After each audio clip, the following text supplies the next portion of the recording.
House do now adjourn. Henry Smith. Thank you very much, Madam Deputy Speaker. I rise to speak as Member of Parliament for Crawley, a constituency which proudly includes Gatwick Airport within its boundaries, and also as Chair of the Future of Aviation all-party parliamentary group, for which I declare an interest. It is in these roles that I have been determined to support the aviation, travel and tourism industries as they continue to recover from the COVID-19 pandemic. And I'm calling on the government to introduce duty-free shopping on arrival at airports, international rail and ferry terminals in Great Britain. Reinstating duty-free shopping for passengers arriving from Europe and significantly increasing inbound personal allowances upon Brexit proved popular, with a 45% increase in sales of duty-free items by UK passengers shopping overseas in our first year outside of the European Union. However, British businesses and airports do not benefit from this. Passengers can only spend their increased allowances abroad at their point of departure. The introduction of duty-free on-arrival stores at airports, ferry ports and international railway stations would repatriate these sales to Great Britain, crucially ensuring British businesses are the main beneficiaries of the post-Brexit duty-free system. I wish to highlight, Madam Deputy Speaker, three main benefits: the effect on the recovery of the travel industry, the impact on British competitiveness, and the importance of choice and passenger experience. On the first benefit, travel recovery and regional connectivity, I don't need to repeat to the House the full impact of the COVID-19 pandemic on the aviation sector. As the sector continues to recover, we know that travel hubs need non-aeronautical revenues such as retail and duty-free. Indeed, as much as half of total airport income can come from these activities. All UK airports and international terminals will benefit from duty-free on-arrival stores.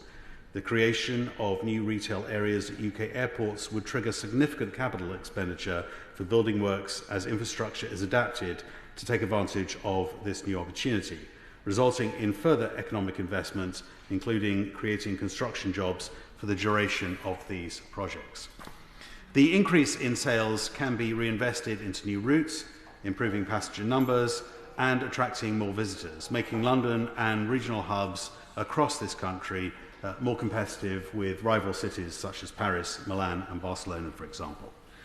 Madam Deputy Speaker, I would like to draw the House's attention to look at the example of Norway in this respect. Being a non-EU nation, Norway introduced duty-free on-arrival stores in 2005, and there was an immediate impact on Aberdeen Airport. Sales to Norwegian-bound passengers fell by 40%, with an average spend per passenger halving. The resulting growth in Norway on commercial revenues was invested in route development, which allowed it to attract new airlines by lowering charges. Indeed, Norway now has the lowest aeronautical charges per passenger in the whole of Europe. More passenger growth, more income and more investment without the need for the government to fund support. Madam Deputy Speaker, the second benefit is the impact on global competitiveness. We know that over 60 countries have now implemented duty-free on arrival, including most major travel hubs in Asia, the Middle East, Oceania, as well as fellow non-EU countries. If the EU implemented arrival duty-free stores before we do, it would have a very detrimental effect on British ports of entry.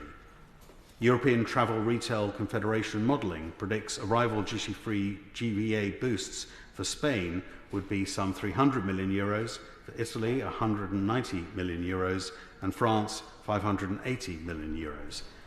Such sales would have a devastating impact on British port departure stores. However, the UK government can get ahead and legislate for arrival stores first, and it can future-proof the sector. I'd be delighted to.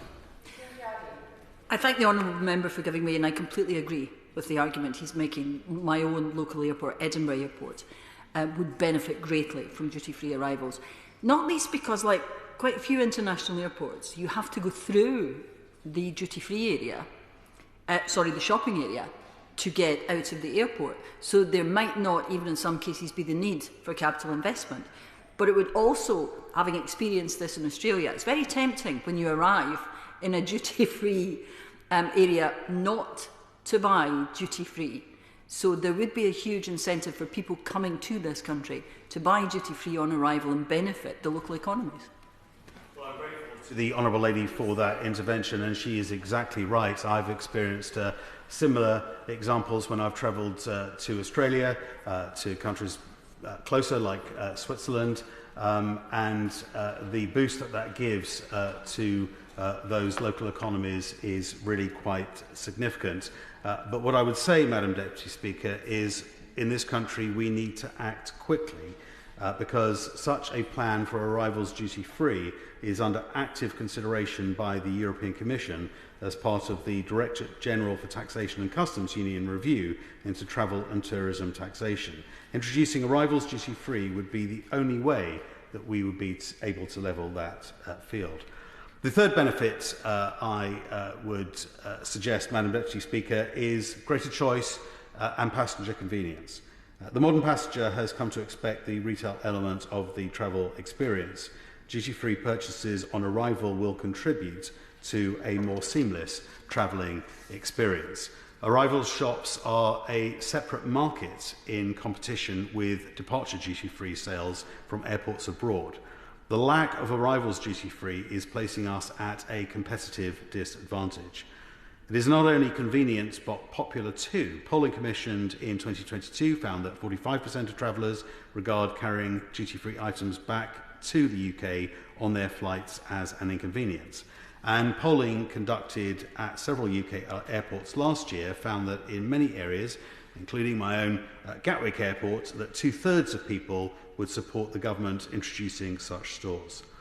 Nevertheless, I am aware that there remains concerns on the Treasury bench, which, Madam Deputy Speaker, I am keen to address.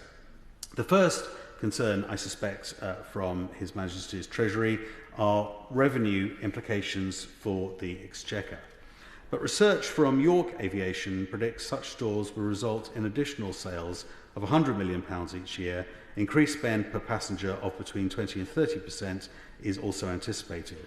And therefore I would ask the government to look again at the Norwegian example, where as of 2019, duty-free on arrival sales have increased by 108% since the policy's implementation, growing consistently at an average rate of more than 10% each year.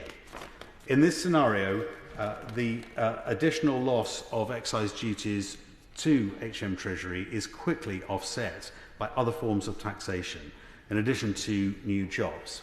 At Zurich Airport in Switzerland, for example, the introduction of a single arrivals duty-free store meant an additional 50 jobs there. For the UK, the expected increase in income tax, coupled with increased corporation tax, results in estimates of an additional £50 million each year for the Exchequer. But even at the lowest levels of predicted sales, the impact on government revenue is still only likely to be cost neutral at worst, and the policy would increase sales on duty paid categories as well. The second concern I suspect that exists in the Treasury is the impact on the domestic high street. And I also appreciate concerns raised over that potential impact. We need to be clear, however, that the only competition to arrivals duty-free stores are in fact overseas departure duty-free stores. The introduction of the policy has the support of many brands that sell both on the high streets, in the domestic market, and in the travel retail channels as well. The size of the inbound duty-free market is less than 2.2% of the domestic market for the same products. Even if the policy was more successful than expected, any impact on the high street would be nominal. Passengers at an airport are drawn from a far wider catchment area than town centre stores, for example. Again, if we look at examples elsewhere, Switzerland and Norway have both had their arrival stores for over a decade, but neither has detected any impact on the domestic retail market. The third concern that I suspect that the Treasury has is implementation. But let's be clear, Madam Deputy Speaker, the model of arrivals duty-free stores proposed by industry would see arrivals stores located before customs clearance. It would avoid any additional staffing or resourcing pressures that could provide a more robust level of control and oversight. Border Force and HM Revenue and Customs would have the opportunity to observe and audit purchases using existing mechanisms as they do now and monitor inbound duty-free allowance limits. As a result of Brexit, only secondary legislation will be needed to ensure this implementation as well, so it is not burdensome on the very busy schedule and agenda of this House. Madam Deputy Speaker, at this point I would like to reiterate my support more broadly for sustainable aviation fuel and the wider aim of the aviation sector to reach Jet Zero, the commitment of the UK domestic aviation market to achieve net zero carbon emissions by 2040. I'd be delighted to. I'm afraid the Honourable Gentleman has only just come in. It's an adjournment debate, and to intervene, the Right Honourable Gentleman should have been here from the beginning. Really, he does know that. Henry Smith. Well, I'm great. I didn't notice the Right Honourable Member for Stone slinking in behind me, but I am grateful for his moral support, even though, Madam Deputy Speaker, he is unable to vocalise that by your order. Indeed, just last night in Parliament, with regard to supporting sustainable aviation in the future, I was pleased to host and speak at a new industry alliance called Hydrogen in Aviation, and that is designed to help the UK lead the innovation in this field. Along with duty-free arrivals of duty-free, I believe that would better support our sector. Aviation and our ports are vital, Madam Deputy Speaker, for UK trade and employment, and we can do this in a cleaner, smarter way, with duty-free arrivals playing an important part for the sector. In closing, Madam Deputy Speaker, it is clear that the introduction of arrivals duty-free stores would support economic growth and provide a timely boost to the recovery of aviation travel and tourism from the pandemic. It is a plan that would be funded by industry and, at worst, cost neutral for the Exchequer. It's a low risk and proven success in some 65 countries around the world already. There'd likely be no impact on domestic high street sales due to limited market overlap and differing customer behaviours in duty-free stores. Madam Deputy Speaker, by introducing duty-free stores on arrival, the Government can reaffirm its commitment to supporting the aviation, travel and tourism sectors and the economic prosperity they afford through employment to so many of my local constituents and communities across the entire country. Popular with the electorate too. So I hope the Government will act swiftly to achieve this additional Brexit freedom. Thank you very much.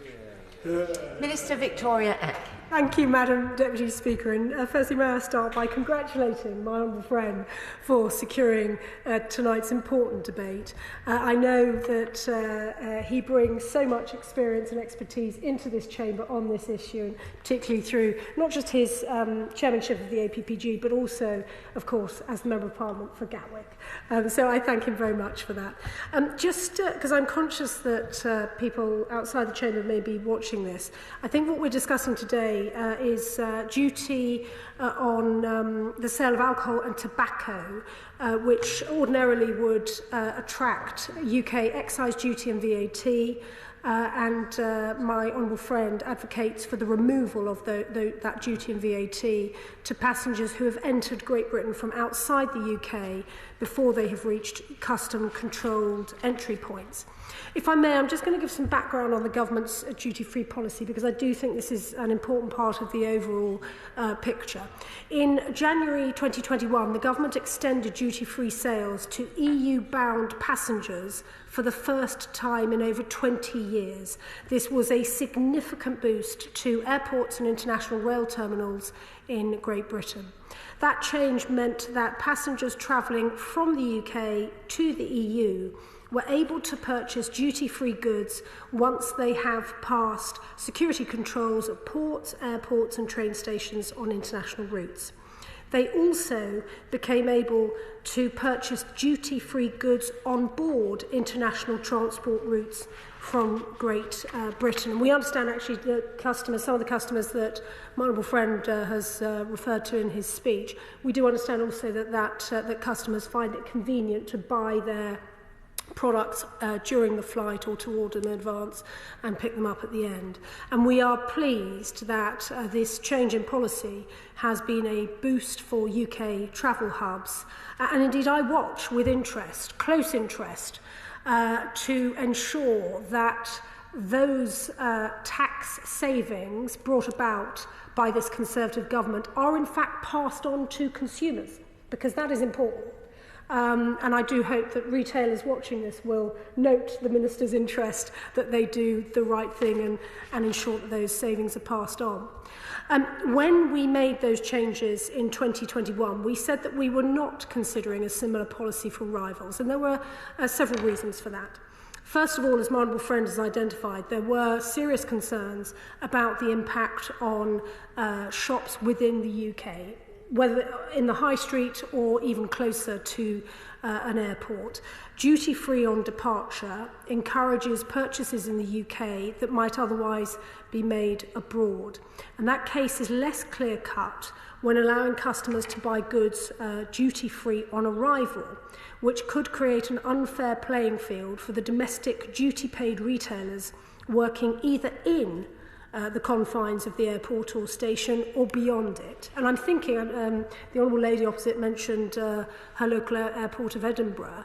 I'm actually thinking of the arrivals at Heathrow, where once one has gone through the customs, of course, you're in the arrivals hall, and there are shops there in Heathrow selling products as you would expect. Now, I have to confess, I've never tried to buy cigarettes or alcohol from those shops, so I know not what prices they would charge, but importantly, they would, because they are, if you like, the arrival side of that barrier, they would have to charge duty and VAT on products. And so it could be a matter of a few feet between retailers selling the very same products as those that are sold beyond the barrier on the arrivals side.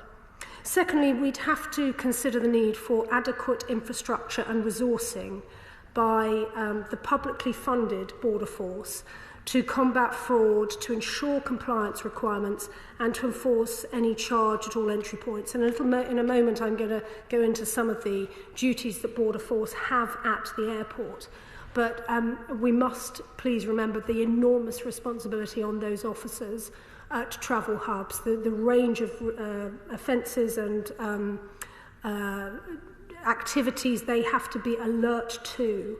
And so, as a former Home Office Minister, I'd have to understand very carefully how adding extra responsibilities to those officers in this context for the sale of duty-free alcohol and tobacco, how that would be of wider benefit to the British public. And of course, businesses themselves would need to put supporting infrastructure in place, which would be costly to them. And finally, of course, there would be duty lost from those sales. And we have considered very carefully the York Aviation report.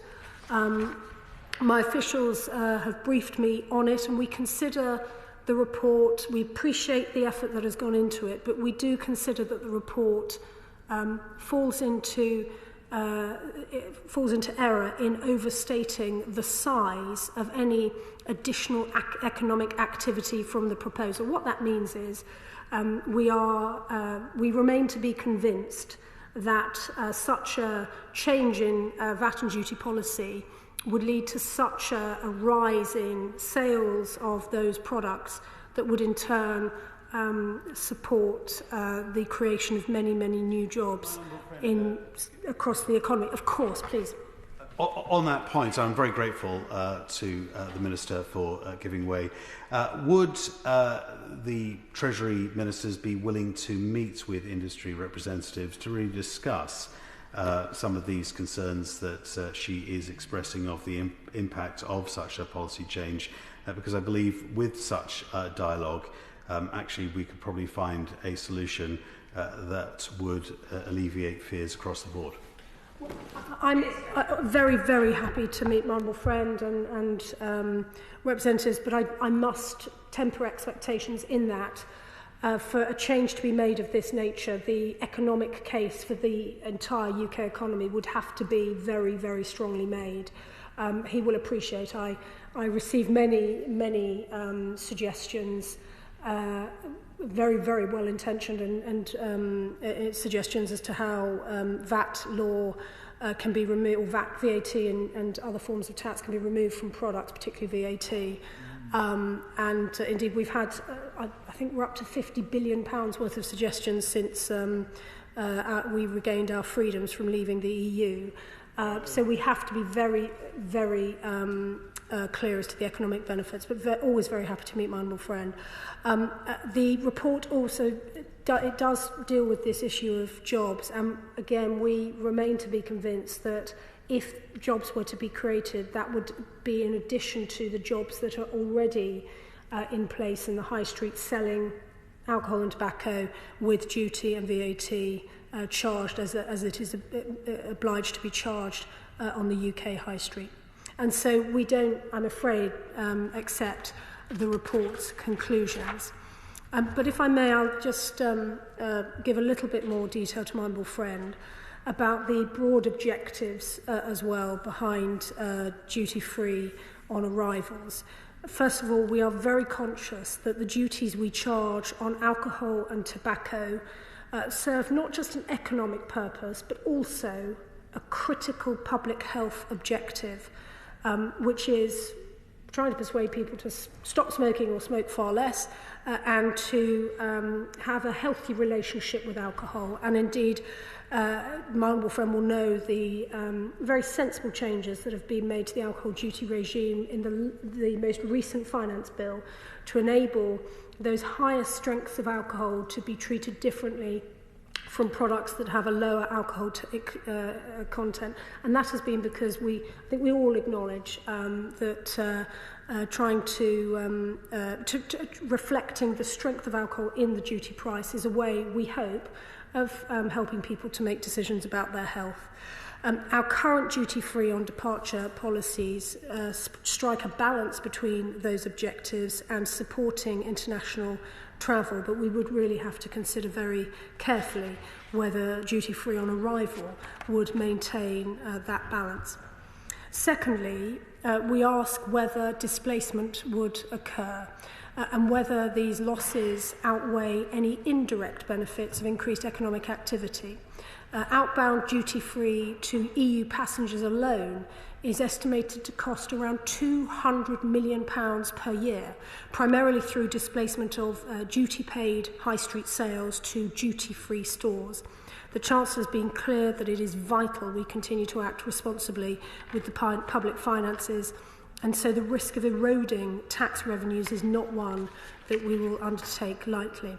And finally, there is a compliance angle here too, and the government would have to put measures in place to mitigate the risk of increased illicit activity, requiring the diversion of border force staff from other crucial areas. This includes, of course, the priorities we rightly set for them include matters such as illegal immigration, drug smuggling, gun smuggling, terrorism and other serious offences. And this is why we have to be very, very careful before contemplating adding to border forces responsibilities in their vital work protecting us as a nation day in, day out, and ensuring that the law is obeyed by those who travel overseas or travel into our country.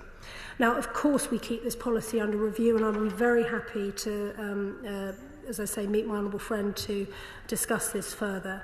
But we would need very strong evidence to assure us that high street duty paid businesses would not be disadvantaged by a policy of duty-free on arrivals before we were even to consider any such changes. And just to, I hope, reassure my honourable friend, I asked my officials just to pick up on the point he raised about the EU contemplating changes to this. I'm told that as far as we know, we don't believe that the EU are considering that. Of course, we will ensure that that information is up to date. And I'm told that as recently as 2021, the EU Parliament said that they were not considering it. But I appreciate that international politics changes, and I will, of course, ensure that information continues to be the case. If I may, I'll just take a moment, because my honourable friend has been good enough to do so, to reiterate the support that the government has committed to supporting the aviation industry, and indeed very often at the behest of my honourable friend during the pandemic. In May of last year, we published the Flight Path to the Future, a strategic framework for the sector to build back better. And through it, we aim to make UK aviation cleaner, greener, and more competitive than ever before. The framework explores key issues including workforce and skills, connectivity, global impact, innovation, and decarbonisation. And I note with interest his the parts of his speech concerning different types of fuel for the airline industry. This is the sort of work we want to help the aviation industry with, and more particularly we want to develop here in the UK as far as possible. And so in conclusion, Madam Deputy Speaker, I'd very much thank my honourable friend for his speech today, I do want to reiterate that we have considered this very carefully, but we must, of course, prioritise our responsibilities with the public finances, which is why we don't feel able at this point to agree to this suggestion. But as I say, very happy to keep it under review and to meet him to discuss this further. The question is that this House do now adjourn. As many as are of that opinion say aye. The